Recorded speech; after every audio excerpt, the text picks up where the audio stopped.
انجیل مقدس کہانی 26۔ سب سے پہلے ہم شروعات کریں گے کہ آج ہم کس وجہ سے اللہ کا شکر ادا کریں گے۔ ہمارے پریوار، ہمارے سماج یا ہمارے دوستوں کی زندگی میں کیا کوئی پریشانی ہے جس کے لیے ہم آج اللہ سے دعا کر سکتے ہیں؟ پچھلے بار جو ہم نے کلام مقدس پڑھا اور سنا، اس حصے میں سے آج ہمیں کون سی بات یاد ہے جو سب سے خاص تھی؟ پچھلے بار جو ہم نے کلام مقدس سنا، اس حصے کی جس آیت کو ہم نے عمل کرنے کے لیے طے کیا تھا، تو ہم نے کس طرح سے عمل کیا؟ پچھلے بار جو ہم نے کلام مقدس سنا، کیا ہم نے اپنے خاص طریقے کے ذریعے کسی دوسرے شخص سے اس کا ذکر کیا؟ اگر ہم نے دوسرے لوگوں سے اس کا ذکر کیا تو کیسا رہا ہمارا تجربہ؟ اب ہم کلام مقدس پڑھیں گے، سنیں گے اور سمجھیں گے۔ انجیل مقدس کہانی 26 مرقس 11 سے۔ اگلے دن جب وہ بیت عنیا سے نکل رہے تھے تو عیسیٰ کو بھوک لگی۔ اس نے کچھ فاصلے پر انجیر کا ایک درخت دیکھا جس پر پتے تھے، اس لیے وہ یہ دیکھنے کے لیے اس کے پاس گیا کہ آیا کوئی پھل لگا ہے یا نہیں۔ لیکن جب وہ وہاں پہنچا تو دیکھا کہ پتے ہی پتے ہیں۔ وجہ یہ تھی کہ انجیر کا موسم نہیں تھا۔ اس پر عیسیٰ نے درخت سے کہا، اب سے ہمیشہ تک تجھ سے پھل کھایا نہ جا سکے۔ اس کے شاگردوں نے اس کی یہ بات سن لی۔ وہ یروشلم پہنچ گئے اور عیسیٰ بیت المقدس میں جا کر انہیں نکالنے لگا جو وہاں قربانیوں کے لیے درکار چیزوں کی خرید و فروخت کر رہے تھے۔ اس نے سکوں کا تبادلہ کرنے والوں کی میزیں اور کبوتر بیچنے والوں کی کرسیاں الٹ دیں، اور جو تجارتی مال لے کر بیت المقدس کے صحنوں میں سے گزر رہے تھے انہیں روک لیا۔ تعلیم دے کر اس نے کہا، کیا کلام مقدس میں نہیں لکھا ہے، میرا گھر تمام قوموں کے لیے دعا کا گھر کہلائے گا، لیکن تم نے اسے ڈاکوؤں کے اڈے میں بدل دیا ہے۔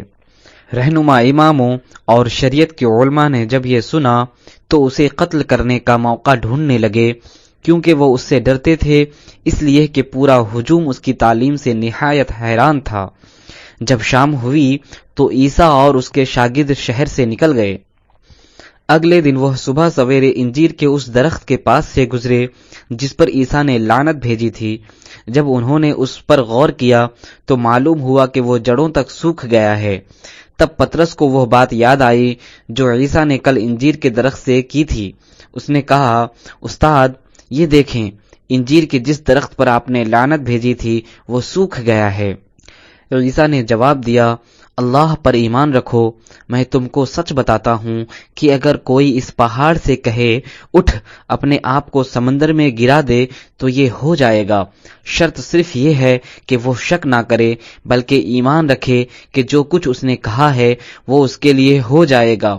اس لیے میں تم کو بتاتا ہوں، جب بھی تم دعا کر کے کچھ مانگتے ہو تو ایمان رکھو کہ تم کو مل گیا ہے، پھر وہ تمہیں ضرور مل جائے گا۔ اور جب تم کھڑے ہو کر دعا کرتے ہو تو اگر تمہیں کسی سے شکایت ہو تو پہلے اسے معاف کرو، تاکہ آسمان پر تمہارا باپ بھی تمہارے گناہوں کو معاف کرے، اور اگر تم معاف نہ کرو تو تمہارا آسمانی باپ تمہارے گناہ بھی معاف نہیں کرے گا۔ اچھی طرح سمجھنے کے لیے ایک بار پھر سے سنیے۔ اگلے دن جب وہ بیت عنیا سے نکل رہے تھے تو عیسیٰ کو بھوک لگی۔ اس نے کچھ فاصلے پر انجیر کا ایک درخت دیکھا جس پر پتے تھے، اس لیے وہ یہ دیکھنے کے لیے اس کے پاس گیا کہ آیا کوئی پھل لگا ہے یا نہیں۔ لیکن جب وہ وہاں پہنچا تو دیکھا کہ پتے ہی پتے ہیں۔ وجہ یہ تھی کہ انجیر کا موسم نہیں تھا۔ اس پر عیسیٰ نے درخت سے کہا، اب سے ہمیشہ تک تجھ سے پھل کھایا نہ جا سکے۔ اس کے شاگردوں نے اس کی یہ بات سن لی۔ وہ یروشلم پہنچ گئے اور عیسیٰ بیت المقدس میں جا کر انہیں نکالنے لگا جو وہاں قربانیوں کے لیے درکار چیزوں کی خرید و فروخت کر رہے تھے۔ اس نے سکوں کا تبادلہ کرنے والوں کی میزیں اور کبوتر بیچنے والوں کی کرسیاں الٹ دیں، اور جو تجارتی مال لے کر بیت المقدس کے صحنوں میں سے گزر رہے تھے انہیں روک لیا۔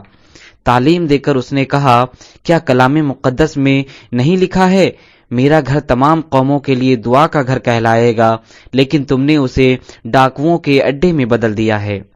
رہنما اماموں اور شریعت کے علماء نے جب یہ سنا تو اسے قتل کرنے کا موقع ڈھونڈنے لگے، کیونکہ وہ اس سے ڈرتے تھے، اس لیے کہ پورا ہجوم اس کی تعلیم سے نہایت حیران تھا۔ جب شام ہوئی تو عیسیٰ اور اس کے شاگرد شہر سے نکل گئے۔ اگلے دن وہ صبح سویرے انجیر کے اس درخت کے پاس سے گزرے جس پر عیسیٰ نے لعنت بھیجی تھی۔ جب انہوں نے اس پر غور کیا تو معلوم ہوا کہ وہ جڑوں تک سوکھ گیا ہے۔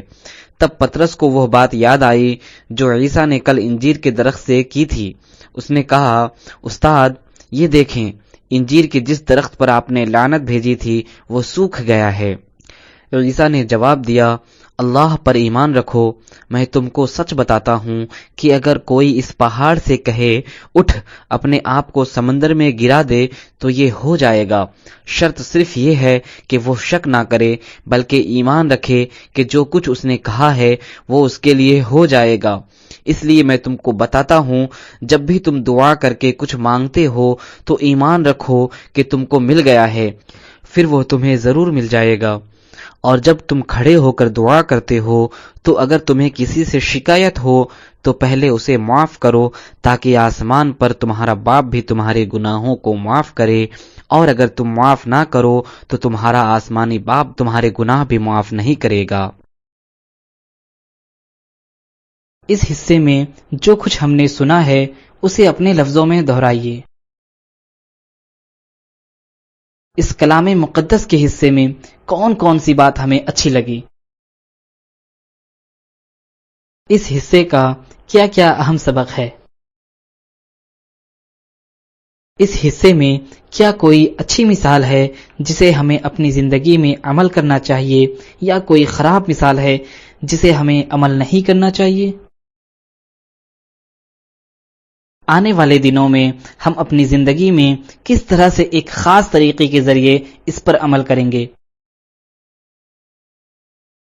ہمارے اس خاص طریقے کے ذریعے ہم کس سے اس حصے کا ذکر کریں گے؟